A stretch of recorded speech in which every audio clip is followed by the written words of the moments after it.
He started his ministry. Ministry in the sense church. Church start பண்ணிருக்காரு. And almost 2000 people were there. People were waiting actually. So what do you think about this? I like Pastor John Jebaraj. I always sing his songs in worship. இப்போ ஒரு பாஸ்டரா இருந்துட்டு இந்த மாதிரி ஒரு விஷயம் பண்ணிட்டு திரும்ப restoring them and coming back to ministry. I think it's possible. Pastor positionல திரும்ப சர்ச்சுக்கு வர்றது வந்து I think he has to take his time. ஏன்னா you build a habit over a long period of time and to break it you also have to go through period of time to restore yourself. அவர் மேல நிறைய கண்ணு இருக்கு, பார்த்துட்டே இருக்காங்க எதனா பண்ணுவாரா சொல்லுவாரான்னு. அந்த மாதிரி அன்ரிசால்வ்டா உள்ள வச்சுட்டு இருக்கும்போது திரும்ப ஏதாவது ஹெவியா ஒரு கிரிட்டிசிசமோ ஏதாவது மீட்டிங் நடக்கிறப்ப யாருன்னா எழுந்து ஹெக்கல் பண்ணாங்கன்னு வச்சுக்கோ, நீ இந்த மாதிரிலாம் பண்ண அப்படிலாம் பண்ணனா இஃப் ஹீ பிரேக்ஸ் அங்க வந்து அவர் டெம்பர் லூஸ் பண்ணி இல்லை கம்போசர் லூஸ் பண்ணி ஏதாவது வார்த்தை விட்டாருன்னு வச்சுக்கோ, this whole thing will happen again. What do we know so far? So far recent updates வந்து he started his ministry. Okay. And two service ஆயிருக்கு. Ministry in the sense church. Church start பண்ணிருக்காரு. And almost 2000 people were there அப்படின்னு ஒரு update சொல்கிறாங்க first சர்வீஸ்க்கு. ஆமாம். Okay. So people are waiting actually அந்த மாதிரி ஒரு update. So what you think about this? நான் நம்ம டாக்குமெண்ட்ரி போட்டோம்ல, இப்போ ஆல்மோஸ்ட் 1 year ஆச்சு, ஏப்ரலில் போட்டோன்னு நினைக்கிறேன் போன வருஷம். அந்த டாக்குமெண்ட்ரியில் நான் இந்த விஷயம் என்னென்னலாம் ஆச்சு எதெல்லாம் நமக்கு ஷோராக தெரியும் அதெல்லாம் சொல்லிவிட்டு அதுக்கப்புறம் நான் சில ஆளுங்களை போட்டு தாக்கின மாதிரி இருந்துச்சு, போட்டு தாக்கிட்டு அதுக்கப்புறமா ஐ raised a couple of concerns. என்னன்னா I like Pastor John Jebaraj. I love him. Okay, I love his music. I always listen to music. I always sing his songs in worship. இப்போ கூட என்ன திடீர்னு யாருன்னா வர்ஷிப் நடத்தணும்னு சொன்னாங்கன்னா எனக்கு 2 default தான். ஒன்று ஜான் ஜெபராஜ் அண்ணனுடைய பாட்டு இல்லைன்னா ஃபாதருடைய பாட்டு. I still remember that வேற மாதிரி ப்ரோ அந்த டான்ஸ் எல்லாம். ஆமாம், வேற மாதிரி ப்ரோ பாட்டுக்கெல்லாம் டான்ஸ் ஆடி இருக்கோம் நாங்கள். சேம் ஸ்டெப்ஸ் அப்படியே பிட் அடித்து மீட்டிங்லலாம் ஆடி இருக்கோம். So I love his songs. Okay, but what happened to him last year, that is what you would call a moral failure. Okay, அவருடைய அந்த எக்ஸ்ட்ரா மேரிட்டல் அஃபேர் அதெல்லாம் வந்து we know for sure that it was an extra marital affair and I know to a degree of certainty that he is now married to the woman that he had an affair with. I think he got a divorce and he is married because a couple of people I received a couple of messages like information from people saying that they saw them together at a wedding or something like that. So I think they are married. Divorce வாங்கிட்டு I think they are married. So that is what you would call a moral failure. Okay, so அந்த மாதிரி ஆன பிறகு restoring them to the leadership position. இப்போ ஒரு பாஸ்டராக இருந்துட்டு இந்த மாதிரி ஒரு விஷயம் பண்ணிட்டு திரும்ப restoring them and coming back to ministry, I think it's possible, but you have to have a healthy window of time, healthy time to recover. அந்த டாக்குமெண்ட்ரியில் நான் அதுதான் சொன்னேன். I want him to come back to ministry. I want him to keep making music. இந்த recovery டைம்லேயும் I want him to make music because நார்மலாக கூட எனக்கும் experience ஆகிருக்கு. நான் எப்போ வந்து ரொம்ப ஹார்ட் ப்ரோக்கனாக இருக்கணும் அப்போ தான் வந்து எனக்கு இந்த பாட்டு எழுதுகிற மாதிரி வந்து எனக்கு கொஞ்சம் அந்த லிரிக்கலாக இன்ஸ்பிரேஷன்ஸ் எல்லாம் வரும். ஏன்னா அந்த ஹார்ட் ப்ரோக்கன்னஸை ட்ரான்ஸ்லேட் பண்ணுறது பெனில் எழுதுறது நிறைய பேருக்கு வந்து யூஸ்ஃபுல்லாக இருக்கும். So I still want him to அந்த வீடியோவில் நான் சொல்லியிருப்பேன், I still want him to make songs and all of that. But மினிஸ்ட்ரிக்கு திரும்ப வர்றது, பாஸ்டர் பொசிஷனில் திரும்ப சர்ச்சுக்கு வர்றது வந்து ஐ think he has to take his time. ஏன்னா அதுதான் நான் அந்த வீடியோவில் சொல்லியிருந்தேன். ஏன்னா இந்த மாதிரி ஒரு விஷயம் ஆச்சுல, ஒரு மாரல் ஃபெயிலியர், இப்போ வந்து இது செக்ஷுவல் இமாரலிட்டி, ஒரு எக்ஸ்ட்ரா மேரிட்டல் அஃபேர், இந்த மாதிரி ஒரு பெரிய விஷயம் நடக்கிறதுக்கு நிறைய சின்ன விஷயங்க ஒவ்வொரு long period of time wrong ஆகிட்டே இருந்திருக்கணும். What do I mean by that? ஒரு எக்ஸ்ட்ரா மேரிட்டல் அஃபேரை நீ கன்சீல் பண்ணி இவ்வளோ நாள் நீ வைக்கணும்னா you have to lie. Okay, you have to lie, you have to be deceptive, you have to conceal things. Okay, you have to pretend. இது எல்லாத்தையும் வச்சுட்டு internally personally you have to deal with the guilt. when you're out there doing ministry and you know what you're doing, நம்ம அங்கே நின்று ministry பண்ணும்போது தான் அந்த guilt சும்மா விடாது. இன்னொன்று ஆவியானவரும் சும்மா விட மாட்டார், கன்விக்ட் பண்ணிகிட்டே இருப்பார். அந்த கன்விக்ஷனை நம்ம ஷேக் ஆஃப் பண்ணவே முடியாது. இதெல்லாம் வச்சுட்டோம் எதுவுமே ஆகாத மாதிரி நம்ம ப்ரிட்டெண்ட் பண்ணிட்டு நடத்துறது வந்து that is what being deceptive is. So இதெல்லாம் வந்து இந்த பேட்டர்ன்ஸ் எல்லாம் பிரேக் பண்ணி ரிகவர் ஆகி ஹீல் ஆகி திரும்ப வந்து நம்ம ரெஸ்டோர் ஆகணும்னா it takes a lot of time. இப்போது ஒருத்தன் பர்பஸ்ஃபுல்லாக போய் சொல்லிகிட்டே இருக்கான்னு வச்சுக்கோயேன், அவனை நான் 2 மாதத்துலேயே இல்லை 1 மாதத்துலேயே அவனுக்கு வந்து போய் சொல்லாமல் இருக்கிறதுக்கு சொல்லிக் கொடுக்க முடியுமா? பிகாஸ் அவன் வந்து அவ்வளோ நாளாக சொல்லிட்டு இருக்கானா it has become second nature, habit. அவருக்கு நான் செகண்ட் நேச்சர் ஆயிடுச்சுன்னு சொல்லலை நான், but that is how habits are. You build a habit over a long period of time and to break it you also have to go through a period of time to restore yourself. So இப்போ வந்து அது வந்து எப்போ ஆச்சு, இந்த விஷயம்லாம் வர்றது வந்து அக்டோபரில் வந்துச்சு வெளில.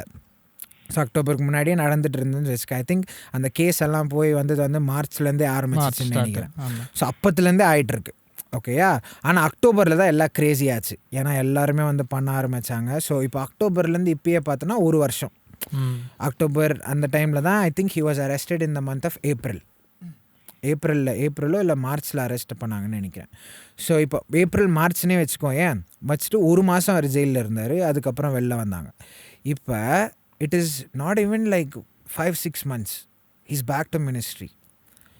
If it was me, okay, நான் இந்த மாதிரி ஒரு தப்பு பண்ணிட்டு இருந்தேன்னா வந்து எனக்கு வந்து I don't think நான் அந்த பழைய திங்கிங் பேட்டர்ன் எல்லாம் வந்து ஓரளவுக்கு மாறி இருந்தாலும் முழுசாக ஹீல் ஆகிருக்காது. ஓகே, இன்னொன்று I will be so mad at everyone. ஏன்னா நிறைய பேர் வந்து வேலிடாக கிரிட்டிசைஸ் பண்ணியிருப்பாங்க அவர் பண்ண விஷயங்கள். நிறைய பேர் வந்து இவரை போட்டு தாக்குறதுக்குன்னே காத்துட்டு இருந்தாங்க பாரு. இவங்கெல்லாம் எக்ஸ்ட்ரீம் எண்டுக்கு அப்படியே படம் மாதிரி ஆக்கி சொல்லி அவரை வந்து நாசனம் பண்ணிட்டாங்க. இவங்க மேலெல்லாம் பயங்கரம் கோவம் இருக்கும் எனக்கு, if it was me. So நான் அந்த கோவத்தையும் அந்த பிட்டர்னஸையும் வச்சுட்டு திரும்ப வந்தேன்னா நான் எவ்வளோதான் அதை அடைச்சி வந்து பண்ணுறதுக்கு ஆரம்பித்தாலும் ப்ரெஷர் வந்துச்சுன்னா if I am not careful at that moment I will break out. So இந்த மாதிரி இப்போ இவர் திரும்ப வந்துட்டார்ல, this is my biggest concern. Okay, ஏன் வந்து அவர் திரும்ப வந்து இவ்வளோ சீக்கிரம் திரும்ப வந்து மினிஸ்ட்ரி பண்ண ஆரம்பிக்கிறது ஒரு ப்ராப்ளமேட்டிக்கான ஒரு விஷயம் நான் சொல்கிறேன்னா, திரும்ப வந்துடுறாரு. ஓகே, வந்துட்டார், மினிஸ்ட்ரி ஆரம்பிக்கும், நல்லா போகுதுன்னு வச்சுக்கோ. ஓகே, ஆனால் இந்த பிட்டர்னஸ் இதெல்லாம் வந்து உள்ள சால்வ் ஆகாமல் இருக்குது. But is trying is best to do the right thing. Pressure வந்துச்சுன்னா ஹி வில் பிரேக். பிகாஸ் உள்ளெல்லாம் அன்ரிசால்வ்டாக இருக்குது still. So I don't know if it's அவர் வந்து இந்த 6 மாதத்துல எல்லாம் சரி பண்ணிட்டு that could also be a possibility. But from what I have அப்சர்வ்டில் இந்த மாதிரி விஷயங்கள்லாம் ரெக்கவர் ஆகிறதுக்கு it takes a lot of time. So I don't know if it's resolved or அன்ரிசால்வ்ட், எப்படி இருக்குன்னு தெரியல. I'm assuming it is hard to reconcile. So வந்து அது அன்ரிசால்வ்டாக தான் இருக்கும், ஓரளவுக்கு அன்ரிசால்வ்டாக இருக்கணும்னு நான் அஸ்யூம் பண்ணுறேன். ஸோ அந்த மாதிரி அன்ரிசால்வ்டாக உள்ளே வச்சுட்டு இருக்கும்போது திரும்ப ஏதாவது ஹெவியாக ஒரு கிரிட்டிசிசமோ ஏதாவது மீட்டிங் நடக்கிறப்பே யாருன்னா எழுந்து ஹெக்கல் பண்ணாங்கன்னு வச்சுக்கோ, நீ இது மாதிரிலாம் பண்ண அப்படிலாம் பண்ணனா, இஃப் ஹீ பிரேக்ஸ் அங்கே வந்து அவர் டெம்பரை லூஸ் பண்ணி இல்லை கம்போசர் லூஸ் பண்ணி ஏதாவது வார்த்தையை விட்டாருன்னு வச்சுக்கோ, this whole thing will happen again. Okay, already அவர் மேலே நிறைய கண்ணு இருக்குது, ஐஸ் பார்த்துட்டே இருக்காங்க, எதனா பண்ணுவாரா சொல்லுவாரான்னு இப்போ எல்லாம் காத்துன்னு இருப்பாங்க. இவர் ஏதாவது ஒரு வார்த்தை விட்டார்னா திரும்ப அதே சைக்கிள் ஆகும்.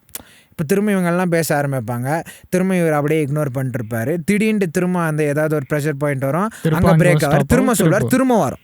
So you see what I mean? இந்த சைக்கிளை பிரேக் பண்ணணும்னா I think you have to take time. So that is my biggest concern. I want him to come back. He's an asset for the kingdom. He's done so much good. Like sometimes அவர் பேசுகிறது விஷயம் பண்ணுறது விஷயங்கள்லாம் சில இதெல்லாம் unacceptable, எனக்கே வந்து unacceptable தான் இருக்கும். ஆனால் எல்லாருமே அந்த மாதிரி விஷயம் பண்ணுறாங்க. ஓகேயா? ஸோ ஆனால் நான் என்ன சொல்ல வரேன்னா, ஆண்டவர் அவரை வச்சு நிறைய நல்ல காரியங்களை பண்ணியிருக்கிறாரு. rather than the harm that came from some of his actions and some of his words, the blessings were more than the harm.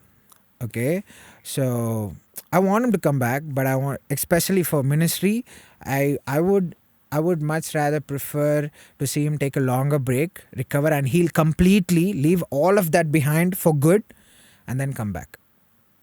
What do you guys think? நீங்கள் சாம் சொன்ன மாதிரி ஆமாம், அவர்கிட்ட பேசுகிறேன், அவங்ககிட்ட என்ன பேசுகிறேன். சாம் சொன்ன மாதிரி ஒரு பிரேக் எடுத்து அட்லீஸ்ட், ஏன்னா எங்கேயுமே ஒரு கிளாரிட்டி, நம்ம ரிசர்ச் பண்ண எங்கேயுமே கிளாரிட்டி இல்லை, இதுதான் நடந்துச்சு இல்லை. அண்ணாவே ஜான் ஜெபராஜ் அண்ணாவே எந்த ஒரு இடத்துலையோ இன்ஸ்டாகிராம் அஃபிஷியல் ஸ்டேட்மெண்ட் எதுவுமே. ஸோ ஒரு பிரேக் எடுத்து இதுதான் ஆச்சு, ஸோ ஐம் கோனா ஸ்டார்ட் அப்படின்னு எதனா ஒன்று ஆயிடுச்சுன்னா அப்போது வந்து ஓகே இவர் சொல்லிட்டாரு, இப்போது கரெக்டாக பண்ணுவார் அப்படின்னு ஒரு ஹோப் இருக்கலாம்.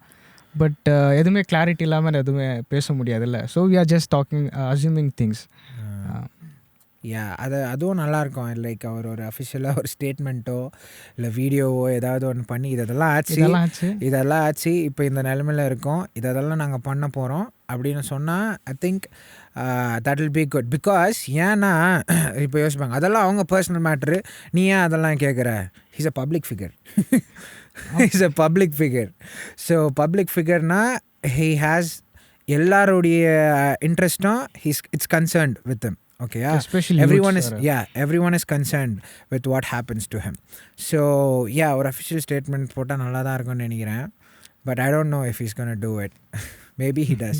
Maybe we can have him on our podcast and ask him. You know, I'll be nice to him, you know. Yeah. Okay. You got anything to say to this? So it's like John Jebaraj songs வந்துட்டு once upon a timeன்றதை விட ஒரு 2 years before, ஒரு 2 years பிஃபோர்னாவே எப்போ பாரு John அண்ணா பாட்டு தான் பாடிட்டு இருப்பாங்க. So he was the star, he was a hero, நிறைய பேருக்கு இன்ஸ்பிரேஷனாக இருக்காரு. அவரை பார்த்து நிறைய இளைஞர்கள் வந்துட்டு அவருக்காக பாடணும், ஆண்டவருக்காக உழைக்கணும் அப்படின்றது நிறைய பேர் இருந்திருக்காங்க. He was the spotlight. Youths ஏதாவது தப்பு பண்ணாலும் வந்துட்டு ஜான் ஜெபராஜ் மாதிரி பண்ணுறாங்க அப்படின்ற ஒரு ஸ்பாட்லைட் இருந்துச்சு. ஸோ என்னென்னா ஒரு நல்லா படிக்கிற பையன், ஒரு டாப்பராக இருக்கிற பையன் சடனாக வந்துட்டு ஃபெயில் ஆகிறான், சடனாக ஏதாவது ஒரு தப்பு பண்ணால் அது வந்துட்டு மற்றவங்க பண்ணுற தப்பை விட பெருசாக இருக்கிற மாதிரி காமிச்சிட்டு இருப்பாங்க. ஸோ அவர் பீக்ஸில் இருந்துட்டு சடனாக டவுன்ஃபால் ஆகிறதுனால எல்லாருமே வந்துட்டு பெரிய விஷயம், இட்ஸ் ஆக்சுவலி பெரிய விஷயம் தான். பட் இருந்தாலுமே கம்மிங் பேக் பண்ணிருந்தா அவ்வளோ பெருசாக பண்ணிருக்காங்க.